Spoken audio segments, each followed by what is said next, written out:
کیا آپ نے کبھی سوچا ہے کہ ہمارا ذہن ہمیشہ بے چین کیوں رہتا ہے؟ ہم زیادہ تر پریشانی کا شکار کیوں رہتے ہیں؟ کیا ہمارے پاس زندگی گزارنے کے لیے جو لائبلٹیز ہیں وہ کم ہیں؟ کیا ہمارے پاس 3 وقت کی روٹی نہیں ہے؟ کیا ہمارے پاس پرسکون ماحول نہیں ہے؟ ہمارے پاس یہ سب کچھ ہونے کے باوجود ہمارا ذہن بے چین کیوں ہے؟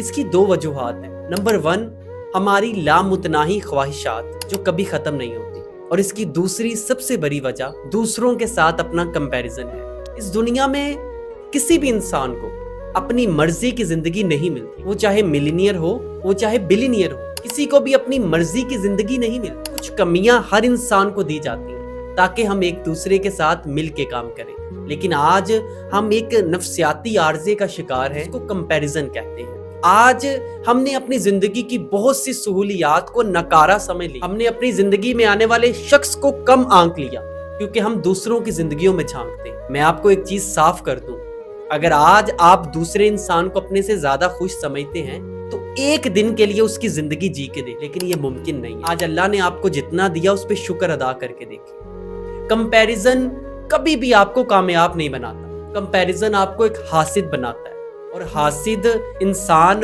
وہ بھیڑیا ہوتا ہے جو اپنے مستقبل کو خود ہی نگل جاتا ہے، کیونکہ نہ وہ اپنے پریزنٹ میں رہ پاتا ہے، نہ وہ اپنے پاسٹ کو قبول کر پاتا ہے، نہ وہ اپنے مستقبل کے لیے محنت کر پاتا ہے۔